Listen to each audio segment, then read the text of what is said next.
On this edition of Shelby This Week, motions denied. The ex-wife of famous Detroit rapper Eminem is back in court asking for her charges to be dismissed. We'll tell you what went on when the judge took the stand. Charlie? Utica schools under fire. Coming up, what some parents are doing to fight back against budget cuts. And we're in the thick of it. Election season is underway, and we've got a new segment that will help you out when you get to the polls on Election Day. It's all coming up.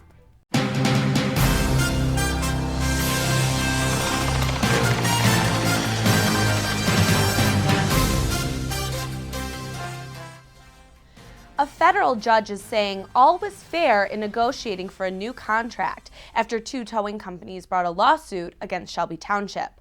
Ruleigh's Towing and Jimmy's Towing Recovery and Transport filed a legal complaint against the township, some of its board members, and its police chief after they lost their bid for towing services.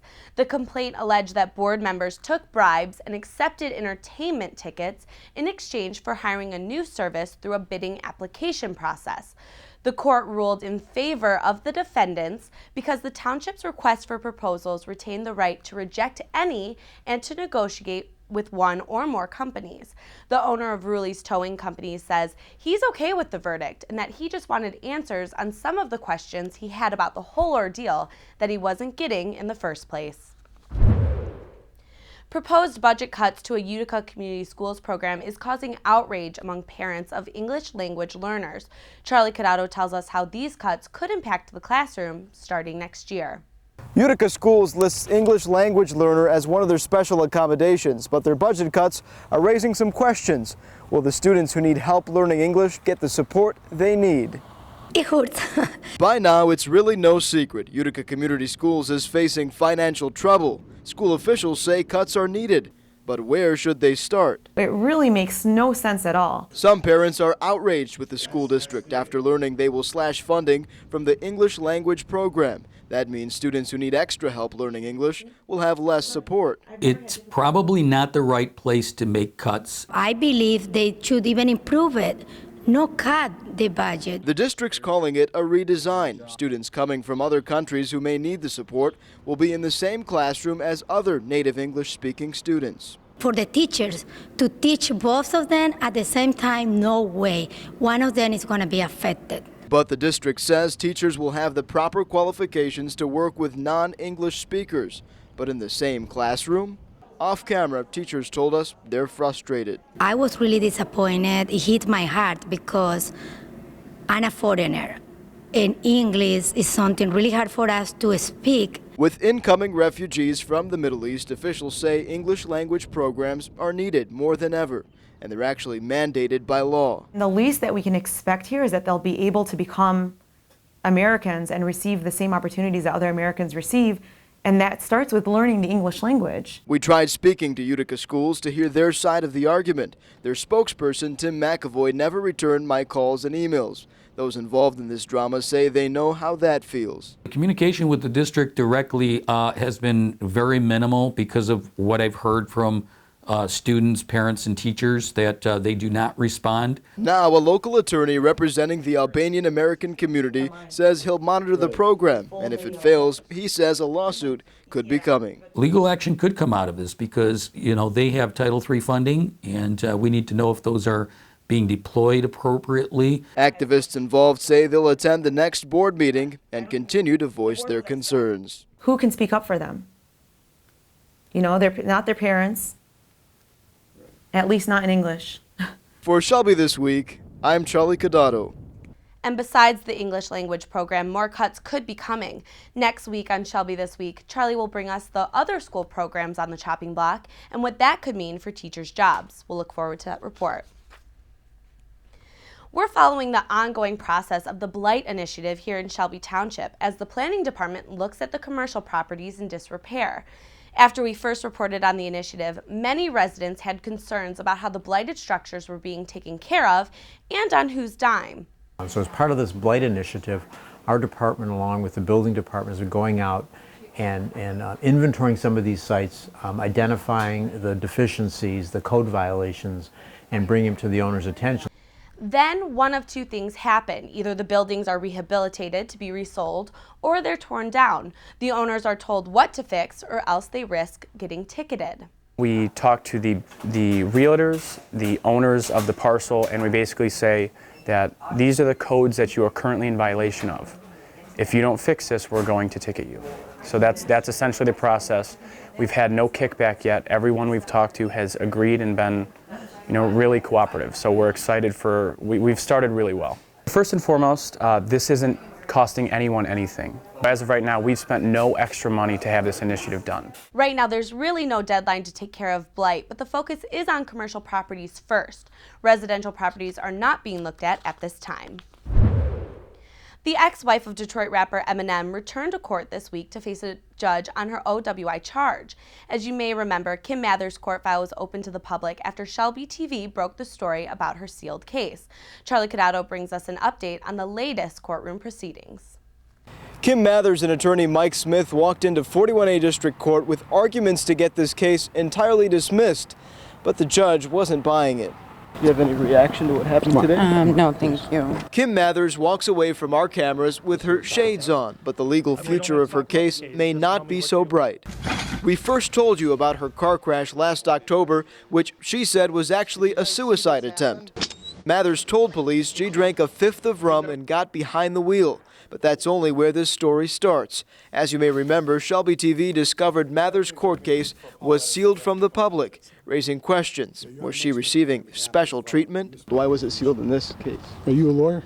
No. Okay. I'm asking you, you're the lawyer. Right? Well, the case is now open, and her attorney, Mike Smith, is hoping to get her OWI charge dismissed. Smith says he found a legal error in police records because the same officer who called for a psychiatric evaluation gained consent to draw her blood. If you're saying somebody's got a mental illness and they should be hospitalized and you're asking them questions, I think that's a little bit too much. I don't think you're going to find a lot of people that are going to say that that's a good consent. Smith also says Mathers' name was left off a document asking the hospital to draw her blood. The judge rejecting the arguments and moving the case forward. And Kim will be back in this courtroom on June 13th for her pretrial. For Shelby This Week, I'm Charlie Cadotto. Live entertainment, food, family fun, and fireworks. The Utica Riverwalk Festival is just a couple weeks away. Take a look at this picture of the festival grounds. The planning committee is distributing it so you know exactly where you're going when the festival rolls around on June 22nd. It will be held on the grounds next to the new stadium, which also will be participating in the fun. Parking will be at Wiley Elementary and St. Lawrence Church, and there will also be free shuttles to take you to and from your car thanks to SmartBus. We'll keep you updated on all of the Riverwalk plans as they unfold. Senior citizens got a look at some of the resources available to them at this year's Salute to Seniors and Veterans Expo. The event was hosted by State Representative Peter Lucido, who said he just wants to make sure he can give anything and everything to seniors. Having the event will now give the seniors and the veterans an opportunity to ask the questions that they need to have answered, give them the services and the benefits they deserve, and most importantly, assure them that they are going to be guaranteed everything that they need to make it a brighter tomorrow here in the 36th District. The Community Foundation was also there to provide resources for those who need information, along with health services, the police, and fire department. The whole community came together to honor and remember those in the armed forces who lost their lives. Take a look at this year's Memorial Day celebration. Shelby Township's annual Memorial Day ceremony attracted a record number of people to the Veterans Memorial site. Good afternoon, everyone, and welcome to all of you who came out today. And I want to thank you for coming together with our community to honor the brave men and women that have paid the ultimate sacrifice fighting for our nation. Let it be said of us that we honor, we give thanks, we appreciate, we remember those that have paid dearly for our freedoms, which we hold so, so precious.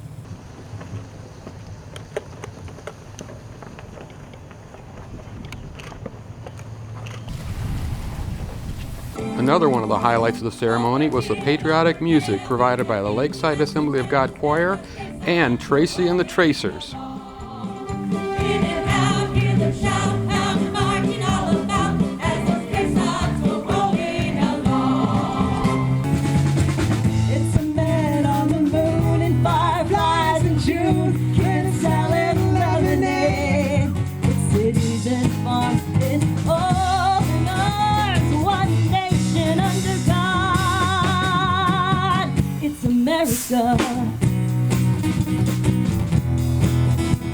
For the first time, the Shelby Police Honor Guard gave a 21-gun salute. Detail, attend, huff! Port, arms! Ready! Aim! Fire! Ready! Aim! Fire! Ready! Aim! Fire! Port, arms! Left face! Present arms! Fading light dims the sight. In a star gems the sky, gleaming bright. From afar, drawing nigh, falls the night. All in all, it was a perfect day to honor our fallen heroes. For Shelby This Week, this has been John Martin reporting. With Election Day just 2 months away, Shelby TV wants to keep you informed with the latest local politics right here in Macomb County. Charlie Cadotto joins us now in studio with a new segment, Political Corner. Kelly, thank you. It's shaping up to be yet another busy and exciting campaign season right here in Macomb County. There are certainly some tight races to watch, and every week our Political Corner will attempt to order the issues and understand the complicated world of Macomb County politics. Let's get started. The Macomb County Republican Party just hosted their Pizza and Politics event this week, a chance for candidates to meet with potential Republican voters. Perhaps one of the biggest rivalries in Macomb County is the race for Macomb's 10th Congressional District. Well-known political players Senator Phil Pavlov, State Rep Anthony Forlini, and former Senator Alan Sanborn are hoping to replace Candace Miller, who's running for Public Works Commissioner. Businessman Paul Mitchell and David Vanesh, the former Chief Mission Director of Air Force One, are also vying for that congressional position. So with national politics heating up, will this be a year for political power players, or will outsiders have a chance to seal the deal? Next week on Political Corner, we'll analyze those issues. Moving on now, here at home in Shelby Township, change is coming to 3 of the township's 29 precinct locations. If you vote in precinct 25, 28, or 29, you will be reassigned to a new location. Township Clerk Stanley Grote says voters of precinct 25 and 28 will now vote at St. Therese Church on Shaner between 21 and 22 Mile Road. Voters in precinct 29 will now vote at Lakeside Assembly of God Church. These changes come after the King of Kings Church decided to stop working with the township. Well, what they should know, they get a letter from me in a week or so with a new registration card explaining to them new location, address, and the date of elections. And if you have any questions about your precinct location, give the clerk's office a call. That number is 586-731-5102. And by the way, the election is set for August 2nd. That's this week's Political Corner. Kelly, back to you. Thanks, Charlie. And again, we want to reiterate Election Day for us is August 2nd, so make sure you put that date in your calendar to go vote. Coming up on Shelby This Week, thinking twice before feeding your pet. We all know chocolate is like poison to man's best friend, but we'll tell you about other foods you might be feeding your pet that could harm them. And an award-winning school store. Find out why this business is booming and who is running it. It's all coming next.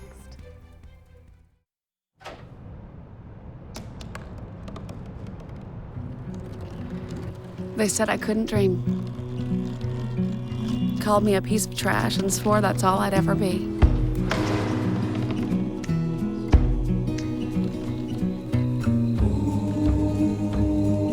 Said a bottle couldn't see the ocean.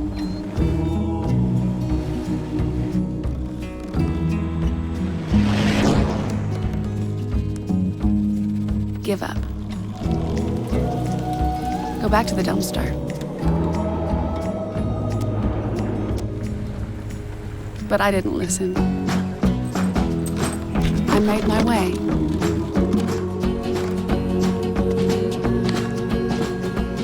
And now, I am what I've always wanted to be.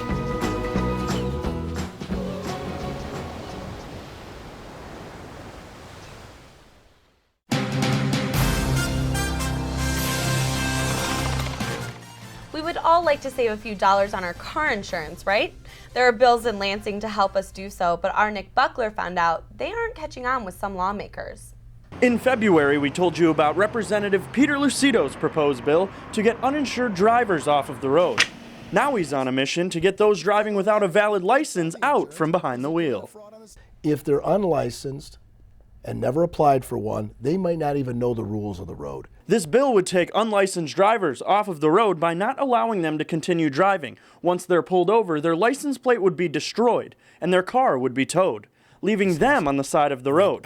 It hit Criminal Justice Committee last week and heard mixed reviews. It seems like this, in some ways, just penalizes folks for something that they really don't, like there's folks who are driving, they don't have licenses, they're not able to, it's a population that I think we need to figure out what to do, and I'm just not sure that this is the way to do that. Many immigration activists are arguing that this bill is unfair to those who aren't legally allowed to get a driver's license. And for those, Representative Lucido has a message. It's a privilege, it's not a right. Having a driver's license is the privilege Lucido's talking about. However, that didn't stop people from coming out to voice their opposition to this bill. As I was present driving here this morning, just thinking about what it's like to be pulled over, and all I want is a driver's license, right, and access to be able to drive and buy my insurance and drive safely and keep my family safe, but also the impact that this kind of bill would have. This bill will penalize many people who are forced to live outside of the law since 2008, when driver licenses were taken from us. That includes mothers that are taking their children to school. So once again, as an undocumented person, I'm just trying to be part of this community. Have any of the Democrats who oppose your bill come to you and tried to find a common ground or a solution? Because they're clearly sticking up for the undocumented, and many think that's wrong.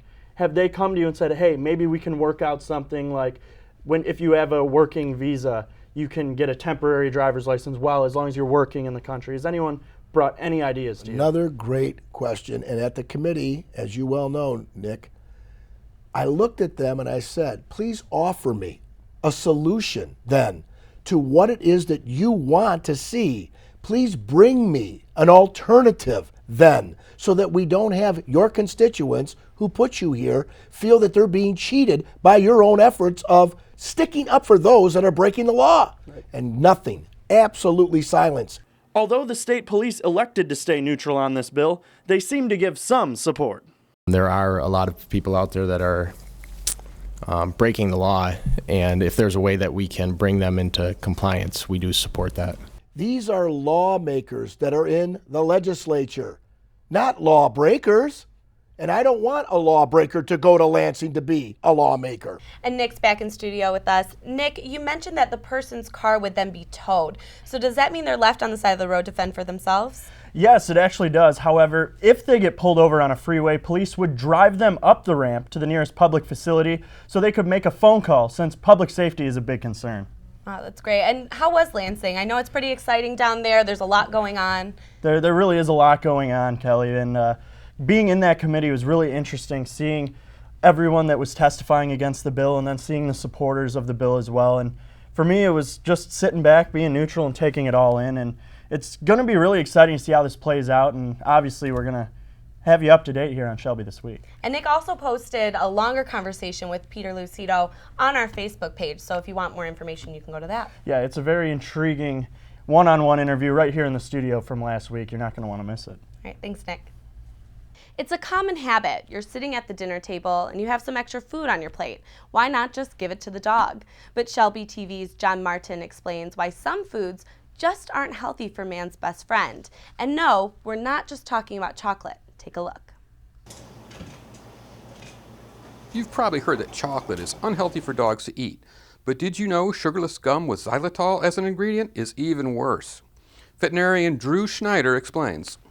The biggest danger right after it happens is that the body sees the sugar-free molecules as sugar themselves. So it actually secretes a bunch of insulin, just like if you and I were to eat a candy bar.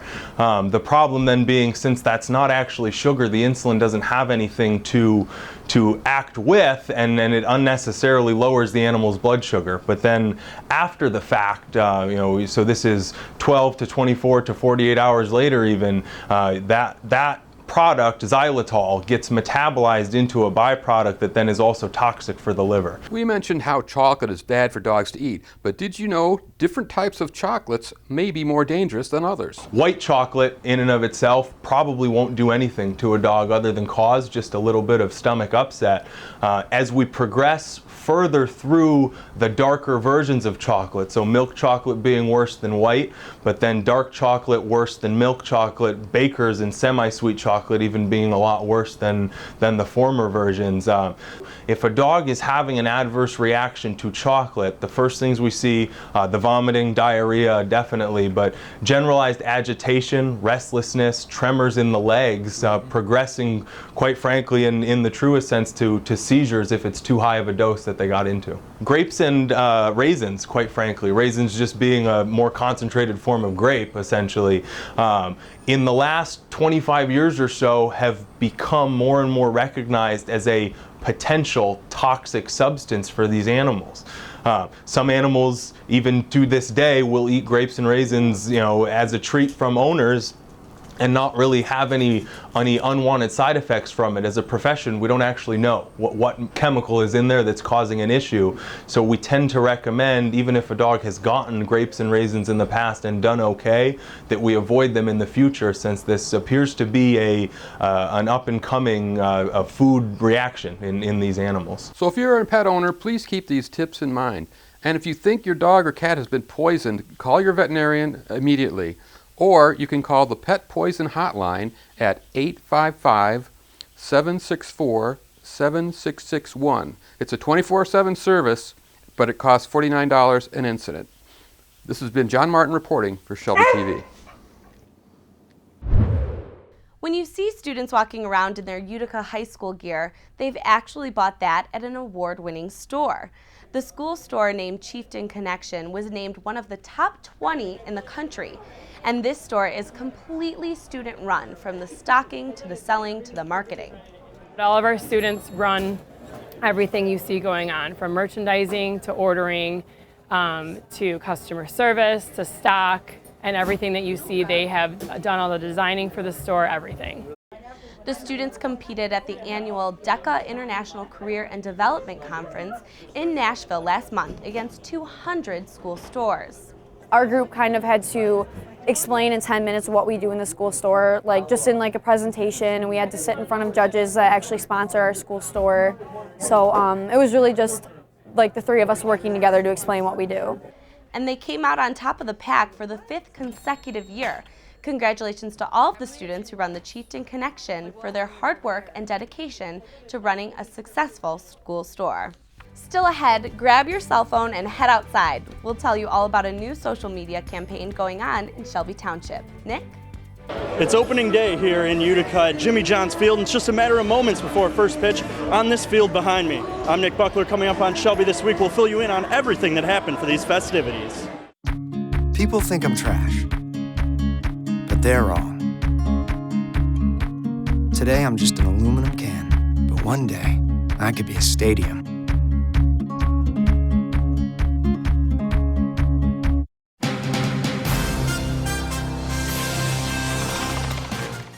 The new minor league stadium has brought jobs to Macomb County and is now expected to bring in a lot of people from across the state to Utica. And Macomb County Executive Mark HACKEL is ready to welcome them. He was just at Jimmy John's Field to record a promo welcoming everyone to the county and to the stadium. The video will be periodically shown on the big screen during games.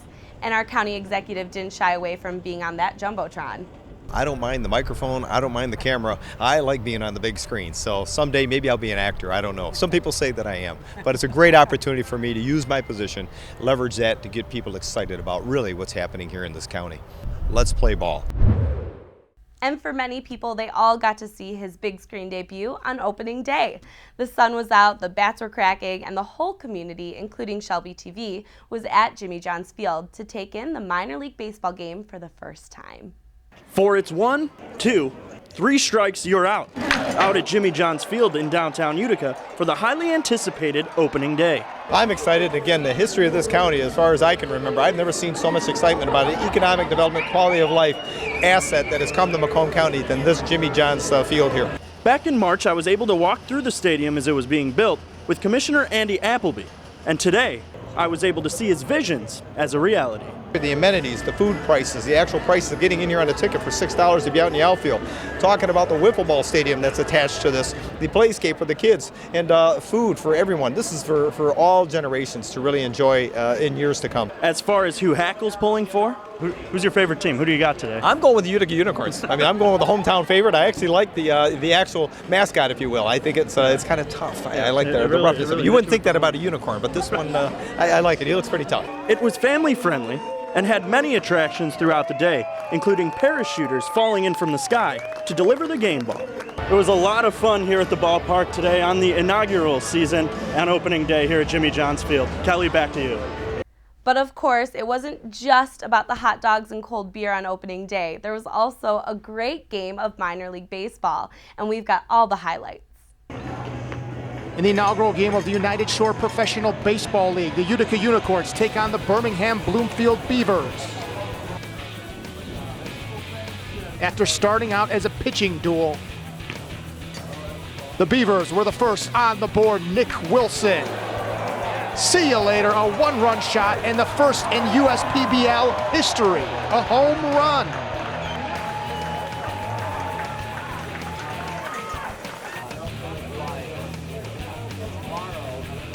Bottom of the third, the Unicorns finally getting on the board. Brad Young with an RBI double.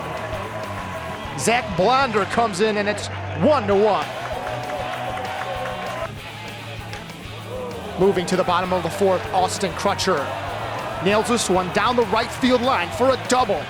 And one run comes in, making it 2-1 Unicorns. Jack Blonder delivering again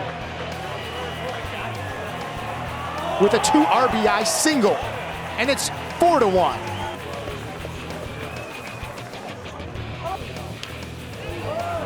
Rounding out the scoring is Blake Harrell in the bottom of the fourth, ending up 5-1 Utica Unicorns. Back into the pitching duel as the scoring would stop at the fourth. And that's where it would stay. Final score, Utica Unicorns 5, Birmingham Bloomfield Beavers 1. The township is launching a new social media campaign called Shelby Selfie. Residents of all ages are encouraged to participate. All you have to do is take a selfie with your favorite tree in Shelby throughout the month of June with the hashtag Shelby Selfie. Then tag the township's official Instagram account below. They'll then share it with other residents, and each month the theme will change. And the team at Shelby TV is getting involved too. So we will now leave you with our own Shelby selfies in front of our favorite trees.